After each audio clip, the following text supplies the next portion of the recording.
97-98% शिक्षित लोग हैं। वहाँ की व्यवस्था देखिए कि कोई भी ऐसी सरकार 1 से 2 टर्म रह पाती है, चाहे कितना भी एक्सटेंड करके 35 साल, वो गोल्डन टाइम सुनहरा जीवन ले लिए सिर्फ अपने मुख्यमंत्री बनने और बनाने के चक्कर में। यही तो है बिहार की दुर्दशा, और इस दुर्दशा को बदलना है तो जन स्वराज के विचार, प्रशांत किशोर के ड्रीम्स के साथ चलना पड़ेगा। क्या काम कर ले, पढ़े लिखे लोग ये सोचते हैं कि इसने तो बहुत अच्छा किया, लेकिन इससे भी बेहतर कार्य करने वाले को लाना है।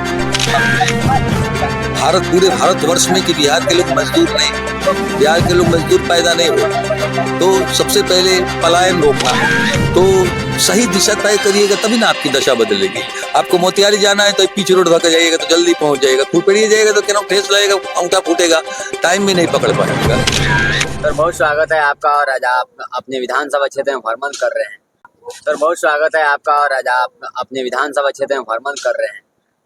आज प्रोग्राम था पार्टी ऑफिस में छोड़ा राम का, और उसी के मद्देनजर आए थे, लेकिन रास्ते में ही थोड़ा विलम्ब हो गया। वहीं पता चला कि मंदिर में प्राण प्रतिष्ठा है पार्वती जी का, और यहाँ पे मिल जाएंगे और सारे लोग। आ गए, यहाँ भी आना चाहिए, इसके मद्देनजर यहाँ आए। 2025 के सर लेकर लगातार आप नरकटिया विधानसभा में तैयारी कर रहे हैं, पहले बंजरिया में हमें उस पर छावड़ा नंबर प्रवेश कर रहे हैं। तो विधानसभा की हमारी अपनी तैयारी नहीं है, तो पूरे बिहार में चुनाव होगा, जो समय आएगा जब टेन्योर पूरा होगा। लेकिन हम लोग जन स्वराज के विचारों का प्रसारक हैं, और उम्मीदवारी तय करना पार्टी का काम है, पार्टी का अपना मापदंड है, और उस मापदंड पे जो खरा उतरेगा उसको पार्टी अपना उम्मीदवारी देगी। हम कहीं से अपने आप को उम्मीदवार घोषित नहीं करते, और दावेदारी तो सबकी अपनी अपनी है, लेकिन काम के बल पर इसमें उम्मीदवारी मिलनी है। बहुत सारा मापदंड है, एक आग का दरिया है और डूब कर जाना है। इस मापदंड में जो फिट होगा वो उम्मीदवार होगा जन स्वराज का। लेकिन सर जो 12 नरकटिया विधानसभा के जो विधायक हैं, उन्होंने बहुत सारे काम किए और उनको लगातार दावेदारी कर रहे तीसरे टर्म को लेकर। सबका अपना काम करने का अंदाज है और काम की परिभाषा है। अब काम को किस ढंग से वो परिभाषित करते हैं वो जाने, और हम दूसरों के बारे में कुछ कह नहीं सकते। लेकिन आम जनमानस लोगों को अपना कीमती वोट ये सोच कर देती है कि हमारे लिए और हमारे आने वाली पीढ़ी के भविष्य के लिए हमारा नेतृत्व करता कुछ सृजनात्मक कार्य करेगा। हमको तो कुछ ऐसा नहीं दिखता, लेकिन काम की बात कह रहे हैं कि हम बहुत सारा कुछ किए, तो कोई एक भी सृजन बताएं कि हमने क्या कुछ किया है हमारे लिए, हमारे आने वाले बच्चों के लिए, हमारे बच्चों के भविष्य के लिए, शिक्षा की दिशा में, स्वास्थ्य की दिशा में अगर कुछ नई पहल हुई हो पिछले या वर्तमान प्रतिनिधि के द्वारा, तो वो गिनती कराएं। कहने के लिए तो लोग कहते हैं बहुत सारा काम किए हैं, पद पे हैं तो बहुत सारा काम तो हो ही जाता है। बहुत सारी चीज़ें ऐसी है जो जिसकी अपनी गति है, देर सवेर अब तक पहुँचेगा, रोड बन जाएगा, नाला बन जाएगा। इसको विकास का थोड़ी बोलते हैं, इसको अप्रोच बोलते हैं, पहुँच बोलते हैं। विकास तो आपका शैक्षणिक दिशा में आपने कहाँ तक विकास किया है, कितना विकसित है आपके बच्चे, कितना विकसित है आपका क्षेत्र, हॉस्पिटलिटी के क्षेत्र में, स्वास्थ्य के क्षेत्र में लोगों का जीवन स्तर कितना कुछ बढ़ा है, ये देखना पड़ता है। इसलिए विकास का माना क्या लेते हैं, उसको कैसे परिभाषित करते हैं लोग वो जाने। हम लोगों को जो परिभाषा आती है वो ये कि विकास का मतलब ये होता है कि यार शिक्षा की दिशा में क्या कुछ विकसित हुआ हमारा क्षेत्र, स्वास्थ्य की दिशा में क्या क्या कुछ विकसित हुआ, रोजगार की दिशा में क्या हुआ, व्यवसाय की दिशा में क्या हुआ, पलायन की दिशा में क्या हुआ, बैंकों से लोगों को क्या अभी तक राहत मिला, बैंकों ने क्या कुछ लोगों को प्रोत्साहित किया अपने माध्यम से। हमारा जो पैसा सरकारों के यहाँ बैंकों में जमा होता है उसका 80% पैसा उसी बाजार में छूटना चाहिए, ये सेबी का नियम है। लेकिन दुर्भाग्य ये है कि हमारा पैसा महाराष्ट्र और गुजरात चला जाता है, 50% भी हमारे यहाँ नहीं रह जाता, जबकि हमारा पैसा हमारे ही बाजार में रहना चाहिए। दूसरे राज्यों में जाएंगे तो रात के 12 बजे दरवाजा खड़का कर लोन दिया जाता है, हमारे यहाँ लोन के लिए लोग चप्पल घिस लेते, पीढ़ी गुजर जाती है, लोन नहीं मिलता। तो व्यवसाय में तो पैसा चाहिए, 2 ही 3 काम कर सकता है ना आदमी। अगर पढ़ लिख लिया तो नौकरी मिले, अगर नहीं पढ़ पाया तो अगर खेती है तो खेती करेगा जीविकोपार्जन के लिए।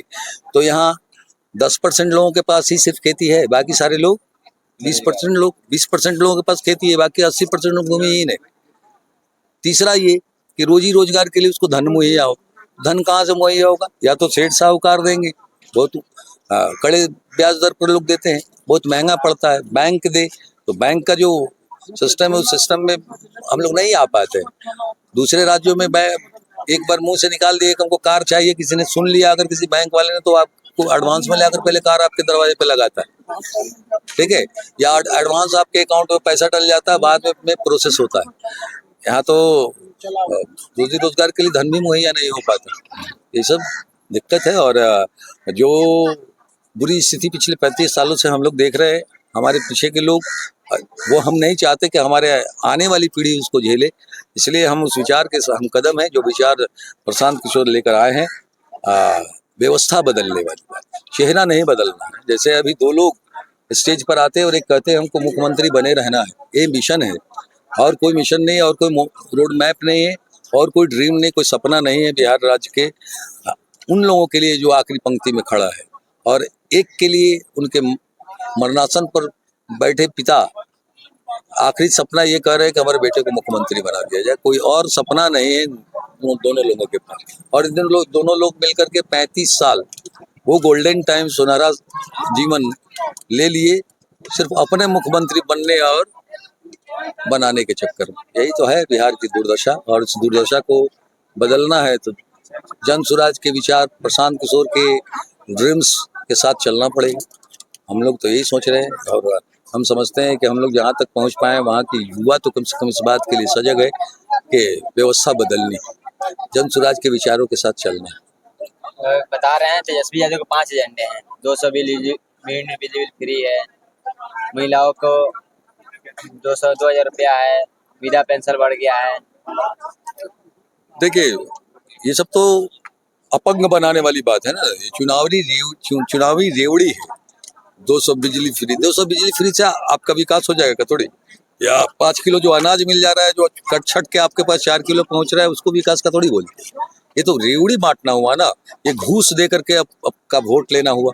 वो दुर्गामी प्रभाव वाली बातें करें कि हम बच्चों को शिक्षित करें, हमारी शिक्षा व्यवस्था दुरुस्त हो। देखिए, हिंदुस्तान में बहुत सारे राज्य है, कुछ राज्य ऐसे हैं जहाँ 97-98% शिक्षित लोग हैं।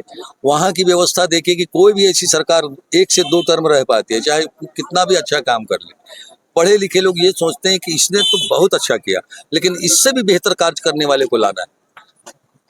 या 35 साल और 40 साल कोई सरकार साउथ के राज्यों में, कर्नाटका, केरला, इन सब में नहीं रहती। कारण क्या है? वहाँ पढ़े लिखे लोग हैं। पढ़े लिखे लोग अपने हिसाब से सोचते हैं, अपने हिसाब से व्यवस्था चाहते हैं। अगर उस व्यवस्था में थोड़ी भी चूक हो जाती है तो बदल देते हैं। यहाँ हम रेवड़ी चावल ले ले फोकट में 5 किलो, अब बिजली ले ले, उससे हमारे बच्चों का भविष्य नहीं बन जाएगा। बस वैसे ही बोरियों में भर भर करके दूसरे राज्यों में जाकर मजदूरी करेंगे। कितना दुर्भाग्य है, कितना शर्मनाक है कि दूसरे राज्य के लोग हम लोग को देखकर, हमको सुनकर ये जानते कि ये बिहारी है, तो वो समझते हैं कि बिहारी अपने क्षेत्र में खेतों में पैदा किए जाते हैं मजदूरी करने के लिए, ठीक है। तो अगर वैसे ही कलंक लेकर ढोना है तो कोई बात नहीं, नहीं तो एक नई विचारधारा लेकर प्रशांत किशोर आए कि सबसे पहले कि ये भ्रम तोड़ना पूरे भारतवर्ष में कि बिहार के लोग मजदूर नहीं, बिहार के लोग मजदूर पैदा नहीं हो, तो सबसे पहले पलायन रोकना, उन लोगों को अपने घर बैठे ही रोजगार देना, उन लोगों को ट्रेंड कर रहे हैं। 1 लाख लड़कों, बेरोजगार लड़कों को ट्रेनिंग दी जा रही है 3 से 5 दिन की। प्रशांत किशोर अपना खिलाकर अपने जगह रख कर ट्रेनिंग देते हैं और 2,000 से 20,000 रुपए तक पर मंथ अपने घर बैठे रोजी रोजगार की व्यवस्था दे रहे हैं। महिलाओं को 4% ब्याज पर ऋण उपलब्ध करा रहे ताकि वो घर में ही बैठकर कुछ न कुछ रोजी रोजगार कर पाए। वैसे विरोधों को जिनका जीविकोपार्जन चलाने वाला कोई और नहीं है, उसको 2,000 रुपया पर मंथ देने की बात करते हैं। किसानों को नरेगा के द्वारा मजदूर उपलब्ध कराते फोकट में, फ्री में। तो ऐसा कुछ करना है ना जिससे हम सक्षम हो पाए, सजग हो पाए, सबल हो पाए। हमारे पास जब तक धन नहीं होगा हम सोच कर भी क्या कर सकते हैं। तो वैसी व्यवस्था दे रहे हैं। 5 चीजें हैं जो जन स्वराज का कहना है, या प्रशांत किशोर का, कि जब जन स्वराज आएगा 5 चीज हो जाएगा। उन 5 चीजों में आपको मैंने ये बात बताई। विश्व स्तरीय शिक्षा व्यवस्था देने की बात करते हैं। आज के डेट में शिक्षा की परिभाषा क्या हो गई है? खिचड़ी। शिक्षा मतलब खिचड़ी। बच्चों को खिचड़ी खाने के लिए हम लोग भेज देते हैं, शिक्षक खिचड़ी बनाते खिलाकर चले जाते। शिक्षा व्यवस्था ऐसी है, इतना ध्वस्त हो गया है कि बिल्डिंग है तो बच्चे नहीं, बच्चे है तो शिक्षक नहीं, यही ना व्यवस्था है पूरे बिहार में। तो इसको विश्व स्तरीय बनाने की सोच है प्रशांत किशोर की। और हम जैसे लोग, आप जैसे लोग, सभी युवाओं को एक बार तो जनसुराज के साथ चलना ही चाहिए। अब हमेशा तो किसी न किसी को वोट देते ही है, 500 के नोट के बदले देते हैं, जात को देते हैं, दारू को देते हैं। इस बार एक अच्छे विचार को वोट देकर देखें कि क्या कुछ होता है। 35 साल गया, 5 साल और जाएगा।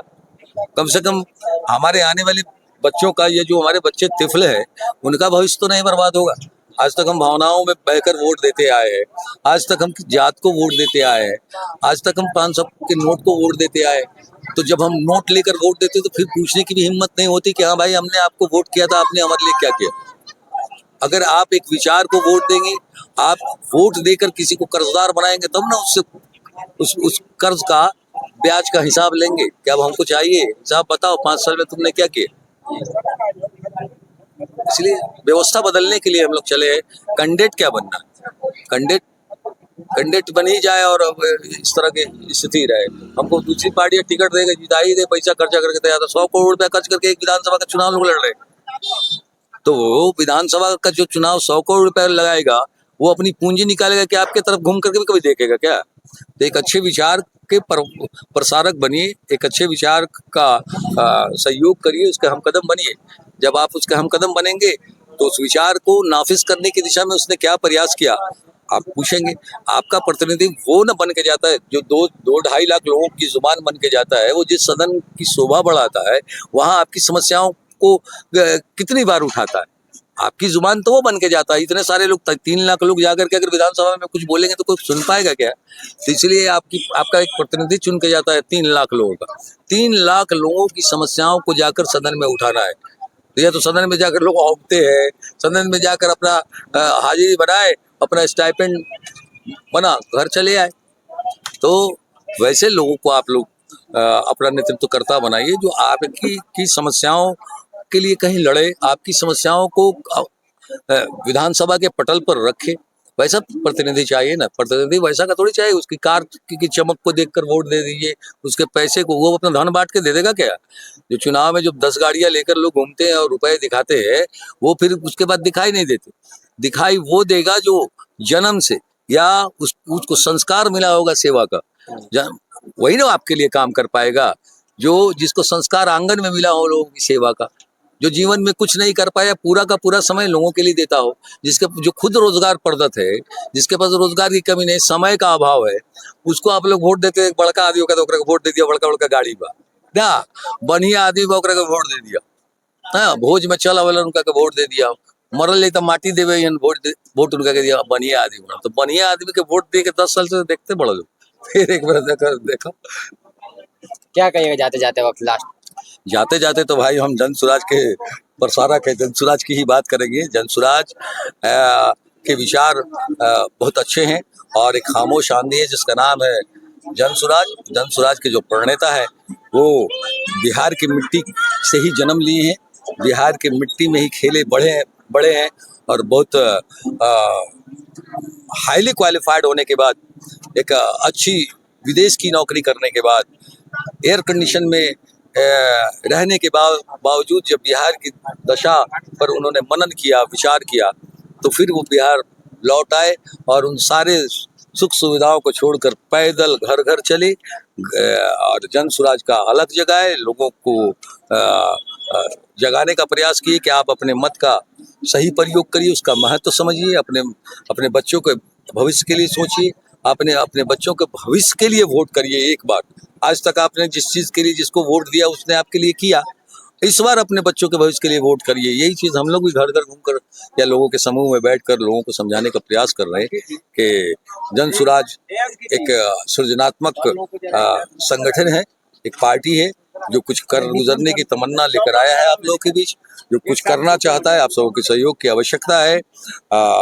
सृजन की दिशा में एक बार आप लोग अपना योगदान दीजिए। यही हम नरकड़िया विधानसभा के आम जनमानस से अपील करेंगे। आम जनमानस से हमारा ये मुअद्दबाना अपील है कि इस बार अगर वोट करे तो सकारात्मक दिशा में जाए। जब आपको मौका मिलता है दिशा तय करने का, तो सही दिशा तय करिएगा, तभी ना आपकी दशा बदलेगी। आपको मोतिहारी जाना है तो पीच रोड धोकर जाइएगा तो जल्दी पहुंच जाएगा, खुरपेड़िया जाएगा तो क्या ठेस लगेगा, अंगूठा फूटेगा, टाइम भी नहीं पकड़ पाइएगा। तो सही दिशा तय करिए। आज तक जब आपको ये अधिकार मिला, जब भी कि हाँ दिशा तय करना है, तो आपने सही दिशा तय नहीं किया, खुरपेड़िया पकड़ा या चवर का रास्ता पकड़ा तो आप भुला गए। बढ़िया रास्ता पकड़िए, एक नई दिशा देने आया है जनसुराज। जनसुराज आपको एक नई सृजन का हिस्सेदार बनाने आया है।